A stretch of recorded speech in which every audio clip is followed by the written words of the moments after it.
Welcome to the deep dive. Today we're undertaking a deep dive into something pretty fundamental, actually. It should concern anyone who values self-governance. It's the fragility of American citizenship. We're going to be analyzing a really powerful, and I should say provocative argument from Victor Davis Hanson. The classicist and historian. Yeah. Right. And he basically argues that this specific kind of citizenship is, well, dying. Literally dying. It's a strong claim. It is. And he says it's because the foundations, the very specific historical, economic, cultural conditions that even made it possible, they're collapsing under pressure. And that context, the historical sweep, is just so crucial here.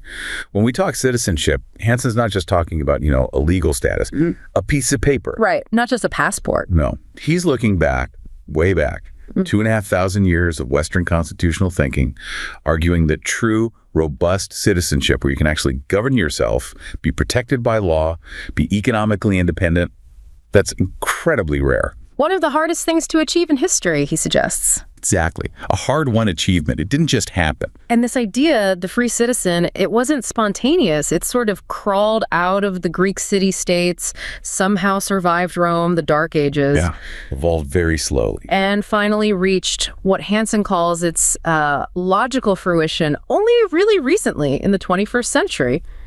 Full rights for women, minorities, the poor. Right, the full theoretical expansion of the concept. But even after all that progress, his point is it's not permanent. It's not an indestructible birthright. And that's the core thesis, the warning he sounds. He says those unique privileges Western citizens enjoy, they're diluting right now. Diluting how? Through a mix of what he calls toxic forces and pernicious ideas.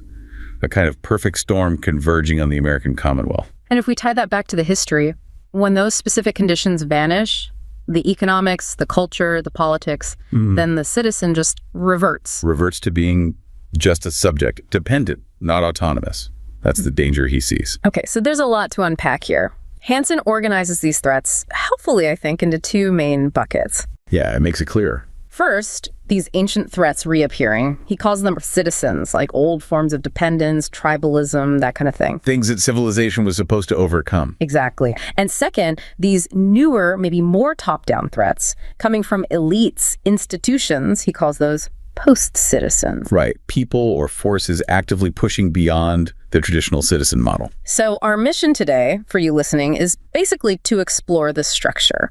We're going to unpack these 6 major pressures Hanson identifies. We'll look at the 3 ways the foundation is being attacked, sort of from the bottom up, economic collapse, cultural dissolution. And then the 3 ways it's being hit from the top down by elites, bureaucracy, global forces. All right, let's start with the economic side. Chapter 1 in Hanson's book, he titles it The Peasants. Which is a deliberately provocative term, obviously. Right. It immediately makes you think about history, about dependence, and it forces us to confront this idea.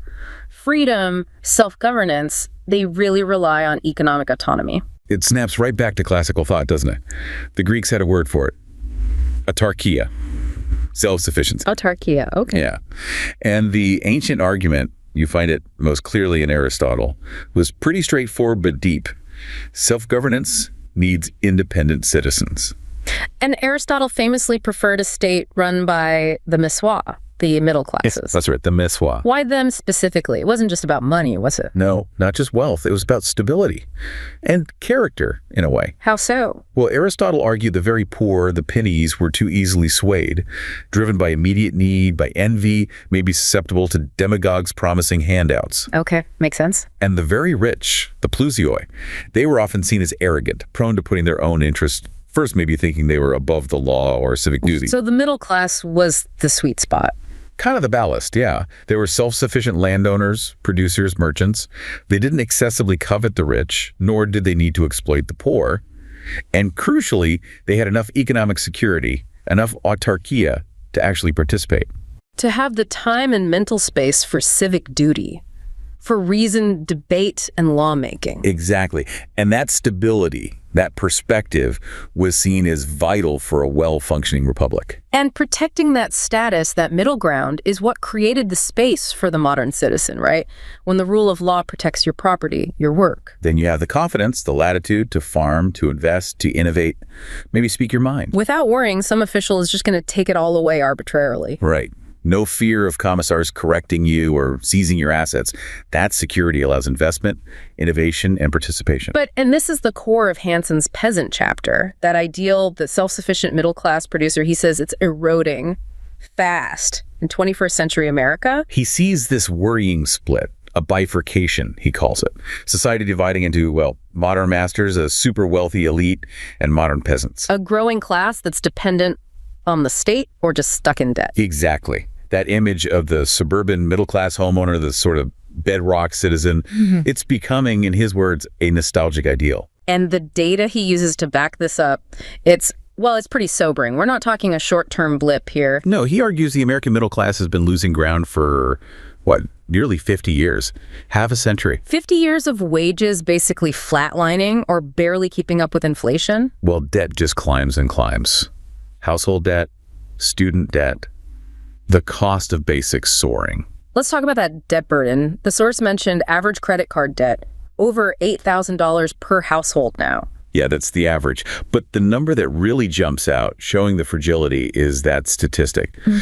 Something like 58% of Americans have less than $1,000 saved. Less than $1,000. That's precarious. It's incredibly precarious. It means one unexpected event, a car breaks down, a medical bill hits, and half the country is potentially wiped out or pushed into permanent dependency on credit or aid. And that chronic dependency, that debt load, that's what pushes people into a situation that sounds disturbingly like, the old European peasantry. Lacking autonomy because your survival depends on a patron, whether it's a lender or the state. Yeah. Which brings us to that classic warning from Tocqueville, right? About soft despotism. Ah, yes. That analogy is so powerful for understanding how government expansion can happen almost unnoticed. Tocqueville wasn't worried about violent tyranny, was he? No, he warned about something quieter. A tutelary power, he called it. An administrative state that doesn't crush you, but manages you gently.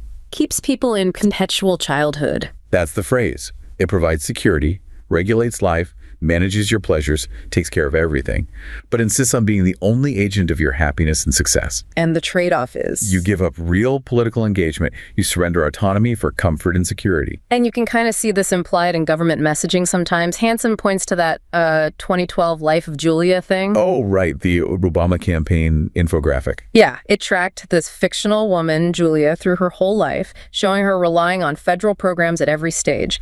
Head Start, student loans, Obamacare, Social Security. And the underlying narrative there is really telling, isn't it? Julia is presented as perpetually needing the state. The implication being, without the government as this huge, constant patron, she couldn't succeed, couldn't be secure. Exactly. And that messaging totally glosses over the reality of the dependency it creates. Like the student loan crisis, what is it now? Over $1.7 trillion collectively?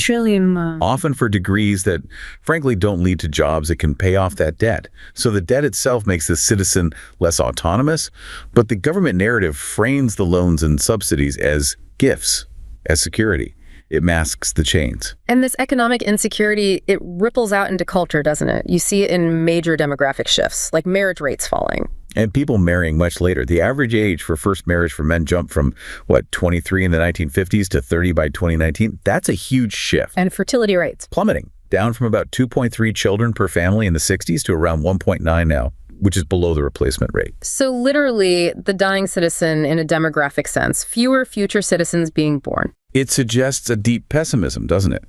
About the ability to actually afford and sustain a family in the current economic reality. And that economic stress is amplified by costs just exploding. Housing, obviously, but education too. College tuition. The figure Hanson cites is staggering. A 213% real increase at public universities since the late 80s. After inflation. Yeah. And he argues this wasn't driven by better teaching, but by, administrative bloat, fancy buildings, non-academic staff. All financed by easy government-backed student loans. It becomes a cycle. A dependency loop. Exactly. The government guarantees loans, colleges hike tuition to capture that money, students graduate buried in debt, and then often need more state help, like forgiveness programs, just to cope. It locks in the dependency. What's really striking, too, is how this economic reality sometimes gets, well, reframed culturally by some progressives. You mean the arguments about choosing not to have children? Yeah. We've seen figures, like Representative Ocasio-Cortez mentioned in the source, suggesting having kids is maybe unwise or even unethical, given climate change or other perceived failures of society. Right, framing it as a moral choice. And Hanson suggests this creates a kind of cultural shield. The choice becomes about not wanting to inflict the pathologies of modern Western life on kids. While the environmental concerns are genuinely held by many, his analysis suggests this moral framing can also mask a simpler, maybe harsher reality. Which is? That for many young people, the massive economic insecurity, the debt, the sheer cost of raising a family makes it feel unattainable. They can't afford a house, they're drowning in debt, but framing childlessness as a virtuous moral choice. Well, it softens the blow of that economic reality. It recasts economic failure as moral superiority. Okay, so if the economic base is crumbling, making citizens dependent, what happens when we can't even clearly define who is a citizen? That brings us to the second precitizen threat Hanson identifies: residence. The issue of dissolving borders. Right, because citizenship, fundamentally, needs some prerequisites. You need clearly defined, secure borders. You need some kind of common ground that encourages people to assimilate, integrate, share an allegiance. Constitutional rights need a defined space to apply in, basically. Exactly. Rights are tied to a specific polity, a specific territory governed by specific laws. And the core problem Hanson points to here is that the practical difference between a legal citizen, someone with a passport, voting rights, full constitutional protection, and just a resident, maybe someone here illegally or on a temporary visa, that distinction is blurring. It's collapsing, he argues, across a whole range of areas. Things that used to be strictly tied to citizenship are now much looser. Like welfare eligibility. Historically, yeah. Now, court rulings have opened access much more broadly. Or consider the U.S. Census. Stopped asking about citizenship status. Which is huge knock-on effects, right? For representation, funding allocation. Absolutely. It fundamentally changes how political power is distributed. Now, Hanson argues this blurring wasn't just an accident, it wasn't oversight. He talks about a quiet revolution. A kind of collusion, he suggests, between unlikely partners, the corporate right and the progressive left. How did that work? What was the trade-off? Well, Hanson's analysis is that corporate America saw a benefit in a large pool of cheap, often non-unionized labor. Workers who might be less likely to demand raises or report bad conditions because of their precarious legal status. Okay, the economic incentive for business and the left. The left, he argues, anticipated a politically useful new demography. A growing population potentially more reliant on government services and likely to vote along progressive lines, shifting the electorate over time. So a kind of mutually beneficial non-enforcement. That's the argument. A political consensus emerged, maybe unspoken, to intentionally not enforce existing immigration laws rigorously. And the result? A massive increase in the number of people living in the U.S. without legal status. Hanson estimates it could be nearly 20 million people now, largely because federal agencies haven't been consistently enforcing the laws on the books. And the consequence for citizenship itself. It gets devalued, profoundly diminished, Hanson says. If the status gets stretched to cover basically anyone physically present, regardless of how they entered or their allegiance, well, what does it mean anymore? The ability of the system to protect anyone's rights decreases if the system itself isn't defined or respected. Precisely. And we see this playing out very visibly with sanctuary jurisdictions, right? Over 560 of them now, apparently. Cities, counties, even whole states declaring they won't cooperate with certain federal enforcement, particularly ICE. Hanson calls them federal nullification zones, areas of unequal law. Which is a direct challenge to the principle of equal protection. If local politics can decide which federal laws apply and which don't, you lose the uniformity that's supposed to protect every citizen equally. It creates a two-tiered system based on geography and local political wins, undermining the whole idea of national sovereignty and law. And beyond the legal principle, there's the cost, the economic cost. It's huge. While unauthorized immigrants certainly contribute economically and pay some taxes, numerous studies estimate the net cost to taxpayers for things like schools, healthcare. The justice system is well over $110 billion a year. But there's also a political cost. Which often gets missed. The census issue you mentioned earlier. Right, the warping of the census. Yeah. Because the U.S. counts everyone, citizens and non-citizens alike, for congressional apportionment. States with large populations of non-citizens gain more representatives in Congress. Exactly. And therefore, more Electoral College votes. Hanson argues this effectively shifts political power. How much? The estimate cited is potentially affecting 26 House seats and the corresponding electoral votes, moving power from states that might be enforcing laws more strictly, often red states, to those that aren't, often blue states. So the non-enforcement of law actually changes the balance of power in Washington. That's the argument. It's a profound structural consequence. There's a deep irony here, too, isn't there? Many people come to the U.S. precisely to escape places without the role of law, places with corruption, arbitrary government. They risk everything for the promise of a stable, lawful society. Yet, Hanson warns, by intentionally weakening our own borders and laws, we risk creating the very conditions they fled, making the citizenship they sought less meaningful, less protective over time. Which leads us right into the third per-citizen threat.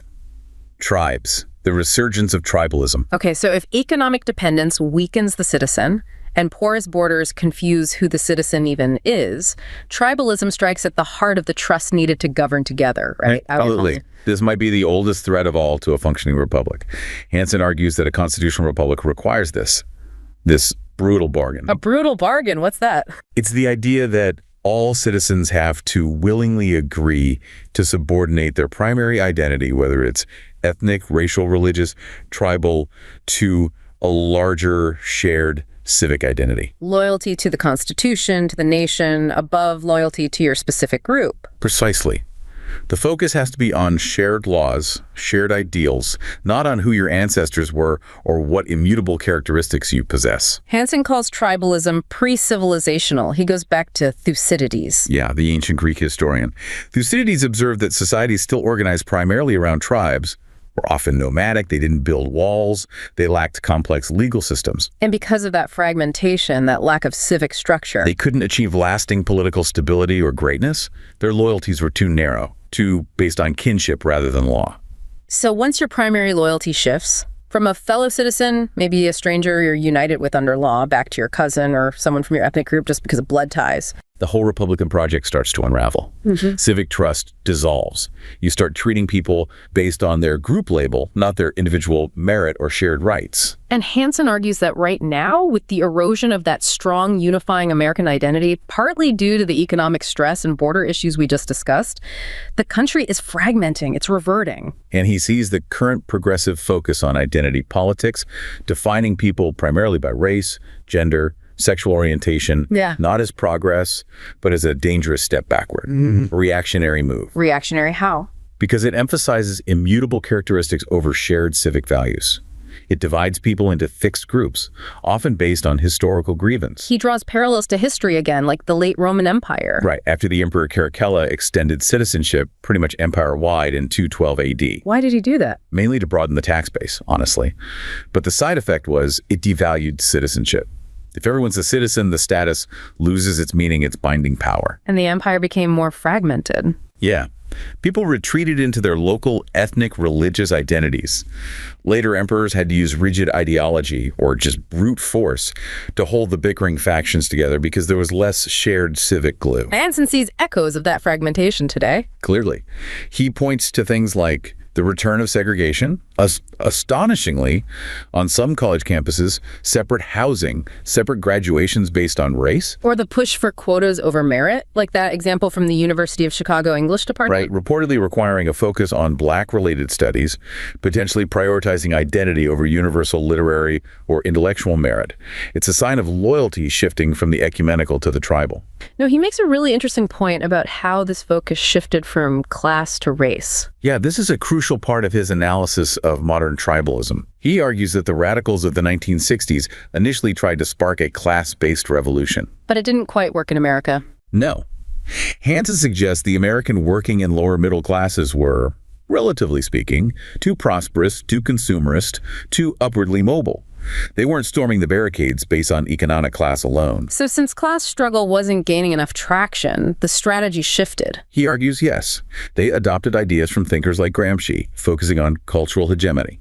redefining the primary struggle, not around fluid economic class, which people can move in and out of, but around permanent innate identity, race, gender, sexuality. And why is that shift so dangerous in his view? Because it creates permanent categories. Yeah. Victim and victimizer become fixed, inherited statuses based on group identity, not individual actions or economic position. This is far more corrosive to a universal idea of citizenship where everyone is equal under the law, regardless of background. It locks people into grievance narratives. Exactly. It fosters a culture where belonging to certain designated groups automatically confers moral status or implies inherent oppression or privilege, regardless of the individual's actual life circumstances. And this leads to what Hanson calls an irony of privilege, how the elite can embrace this. Yes, this is quite pointed. He observes that very wealthy, powerful individuals, even say white male billionaires, can maintain their vast economic power while simultaneously championing identity politics, focusing on race and gender equality. How does that work? By funding woke causes, donating to identity-focused initiatives, publicly endorsing radical social critiques. They performatively align themselves with the supposedly oppressed groups. So they signal virtue on identity issues. Which effectively deflects attention from their own immense economic privilege. It squares the circle. They get to be part of the revolution while keeping their fortunes intact. The battle becomes about who is oppressed, rather than questioning how the elite acquired and maintain their power. Wow. Okay, so the takeaway from these first three press-citizen threats, peasants, residents, tribes, it seems to be about the erosion of the individual citizen's standing. Absolutely. The autonomous citizen disappears when they're made economically dependent. Peasants. When the legal and practical lines defining who belongs are blurred. Residents. And when primary loyalty shifts from the nation back to the tribes. Okay, so now we pivot. We've looked at the erosion from the bottom up, so to speak. Now let's look at the top-down pressures, the post-citizens. Right.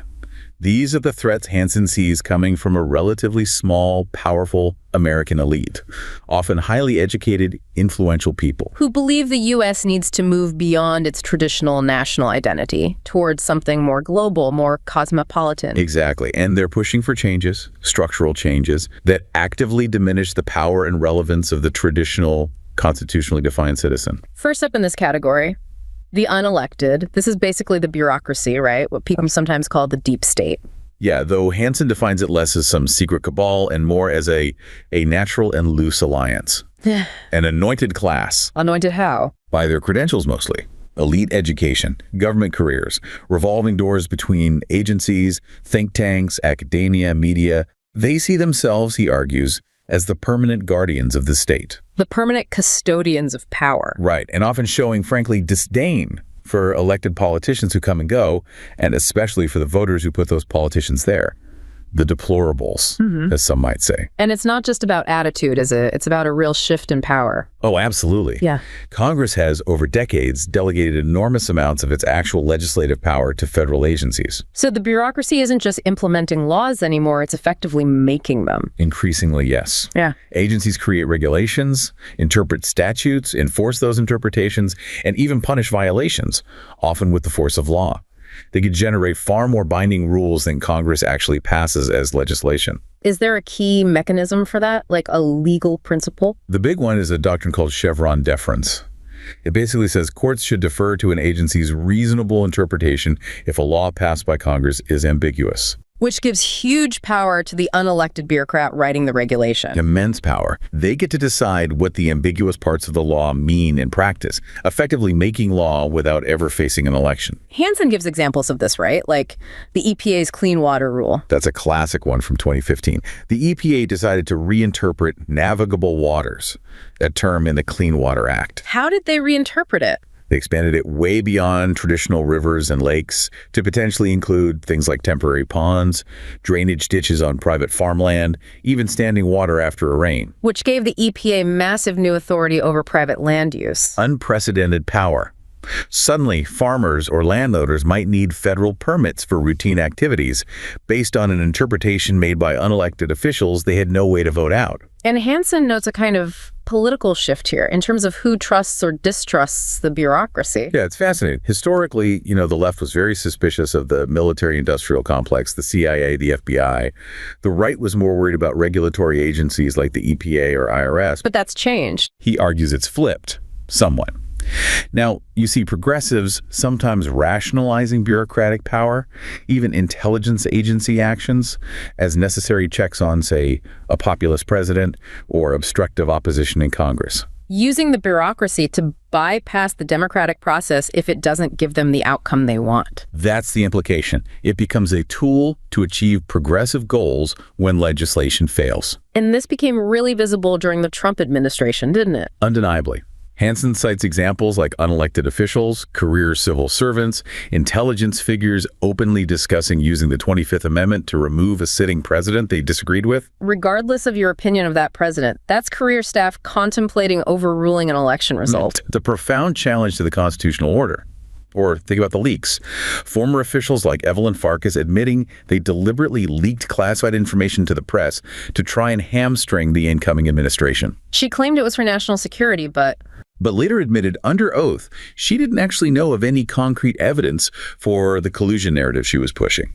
The point is, the bureaucracy felt empowered, morally justified perhaps, to subvert the elected government based on their own judgment. So the citizen loses out because accountability breaks down if the bureaucracy sees itself as superior to elected leaders. And if parts of the media and academia, who used to be watchdogs, start cheering on the bureaucracy as the adults in the room needed to control elected populists, then the ability of voters to actually control their government through elections is fundamentally weakened. The unelected gain the upper hand. Okay, that leads into the next threat. Yeah. The evolutionaries. Who are it? These are the elites, often in law, academia, political commentary, who argue the U.S. Constitution itself is basically obsolete, outdated. Obsolete? How so? They see it as a document designed for an 18th century agrarian society, small farmers, limited government. They argue it's just not equipped for the complexities of the modern world or their vision of social justice. Especially their vision of equality, right?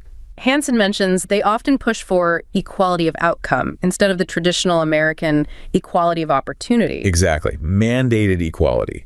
And they believe the Constitution, with its checks and balances, its protection of states' rights, actually gets in the way of achieving that. So since amending the Constitution formally is really hard, they look for ways to work around it, to circumvent or neutralize the parts they don't like.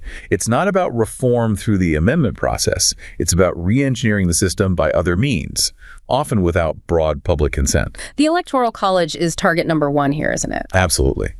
Because it allows someone to win the presidency without winning the popular vote, critics see it as undemocratic. So they push things like the National Popular Vote Compact. Right, which is this clever workaround. States agree by state law to give all their electoral votes to whoever wins the national popular vote, regardless of how their own state voted. If enough states sign on, it effectively kills the Electoral College without a constitutional amendment. Precisely.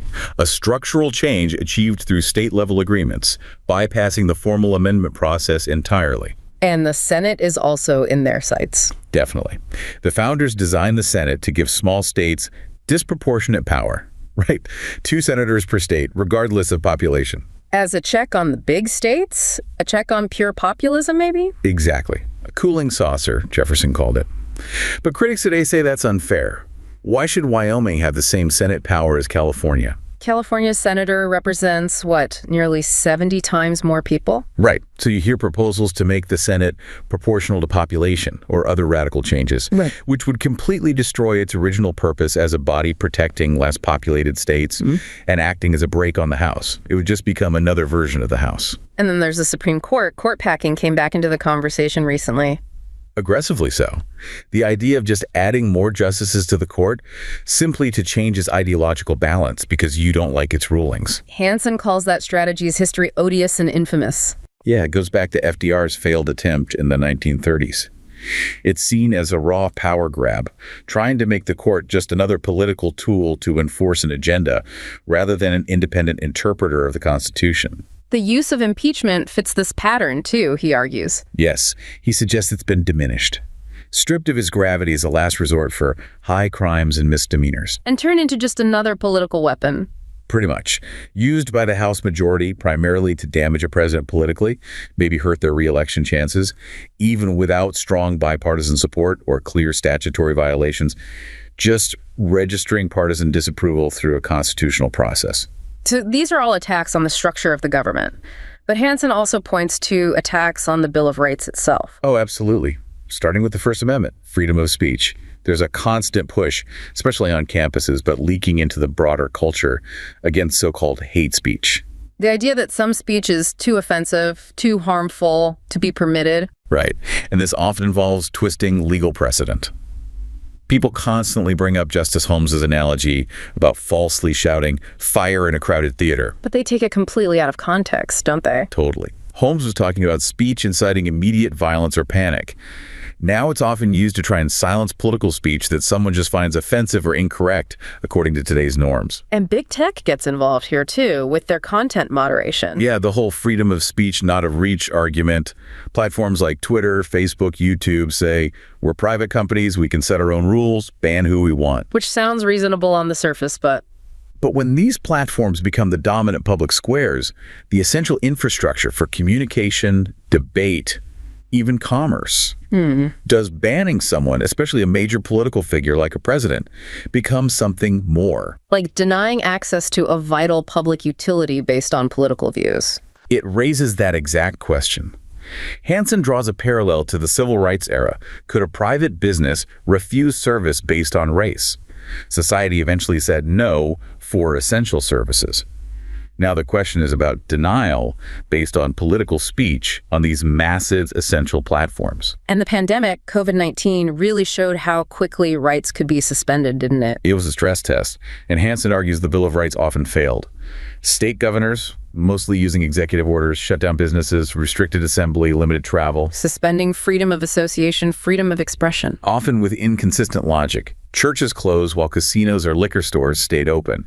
Beaches closed while large political protests were allowed, even encouraged. It showed how fragile those liberties are when faced with a crisis and executive power. And how easily citizens might accept their suspension in the name of public health, even without clear evidence or legislative approval. Finally, in this chapter, Hanson comes back to nullification. We talked about sanctuary cities ignoring federal immigration law. Now he points to the mirror image. Second Amendment sanctuaries popping up in conservative areas where local authorities say they won't enforce certain federal gun laws. So it's happening on both sides of the political spectrum. Right. And Hanson's point isn't about whether you like immigration laws or gun laws. It's about the principle. When localities just pick and choose which federal laws they feel like obeying.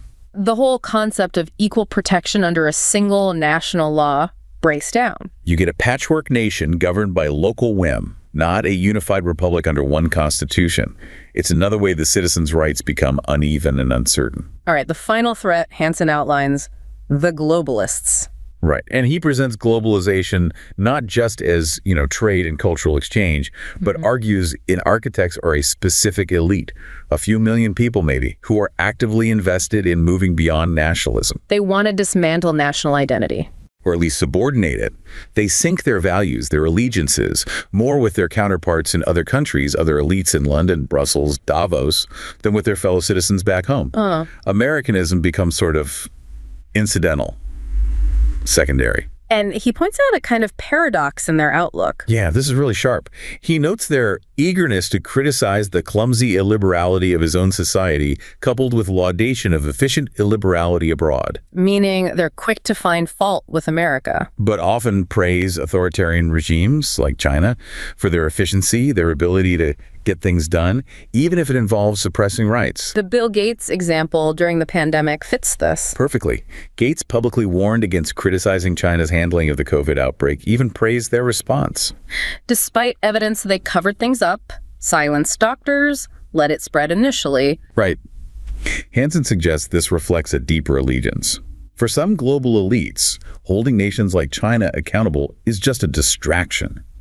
The priority is the smooth functioning of the global system, the global commonwealth, even if it means accommodating powerful authoritarian players. So it's about transferring sovereignty, moving allegiance from the nation state to some kind of global entity. That's a trend he identifies, an allegiance to a global commonwealth. And he points out about half the states in that commonwealth aren't even democracies. Yet the goal is often framed as enforcing enlightened world standards. Which sounds nice, Yeah. but often implies needing a powerful, unelected, maybe coercive global elite to enforce those standards.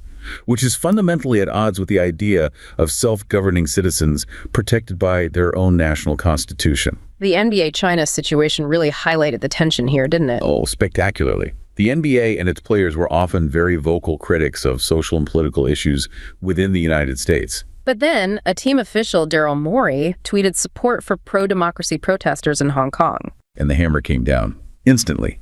The Chinese government demanded apologies, threatened the NBA's massive business interests in China, billions of dollars. And the league, the players, largely fell silent or backtracked. Astonishingly quickly, people who were fearless critics of America suddenly offered mealy-mouthed defenses or moral equivalencies between the U.S. and a communist dictatorship. Why? Pure economics, Hanson argues.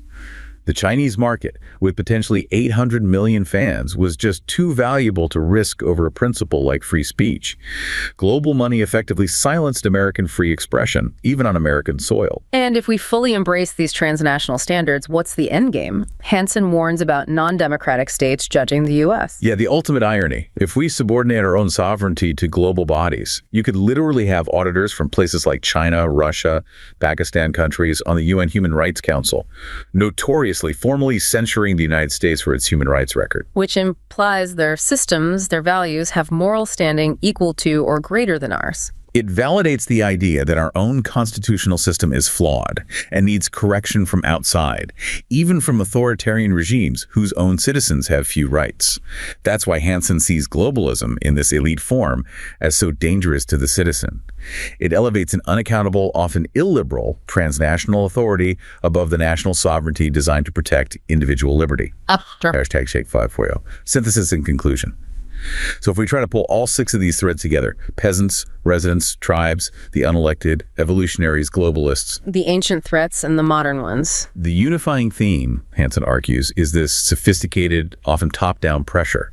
You have elites leveraging the economic vulnerability of the middle class, exploiting the fragmentation of identity. All chipping away at the power and autonomy of the individual citizen. Right. The goal, or at least the result, is to diminish the citizen's role, making them more of a dependent subject, less of a self-governing actor. And he observed that 2020, that single year with the pandemic, the recession, the riots, the election controversies, it was like pouring gasoline on the fire. A massive accelerator for all 6 forms of erosion, hitting almost simultaneously. He suggests there may be some efforts to push back between 2017 2019, securing borders, trying to boost the middle class, maybe reining in bureaucracy. But 2020 saw huge reversals, he claims. Lockdowns crushed small businesses. Illegal immigration surged again. Identity politics exploded in the streets with calls to fundamentally condemn the nation's founding. Unelected health officials wielded enormous power, often overriding constitutional rights by decree. Big tech censored freely. Calls to scrap the Electoral College, pack the court, defund police went mainstream. It just widened the gap dramatically between the reality of the American citizen's life and that original ideal of an independent, self-governing individual anchored in a shared culture and constitutional order. So the bottom line, the stark warning from Hanson, is that citizenship isn't guaranteed. It's not permanent. No, it's a delicate balance. It needs constant tending. It relies on those specific pillars: economic independence, shared civic loyalty, secure borders, and vigilant defense of the Constitution. And when those pillars crumble, whether they're eroded from below by dependency and division, or attacked from above by elites who want a different system, the free autonomous citizen fades away, and what's left is just a subject, waiting for the next directive, the next subsidy, the next restriction. Which leaves us with a final, pretty provocative thought for you, the listener, to chew on. Hanson notes that in the year after his book first came out, the world's 10 richest people added something like $400 billion to their collective fortunes. $400 billion in 1 year, during peak disruption and instability. So if citizenship is eroding, if the middle class is dissolving, if civic trust is fragmenting, what does that staggering accumulation of wealth at the very, very top, happening right alongside all this dissolution, tell us? Who ultimately benefits the most when the autonomous middle-class citizen disappears? Well, that's about all the time we have. You've been listening to The Deep Dive from Wake Up and Smell the Freedom, where ideas percolate. Thanks for joining us as we continue to explore the ideas that shaped liberty and continue to shape us today. Remember, the pursuit of liberty begins with understanding, and understanding begins with asking the right questions. Until next time. See you next time.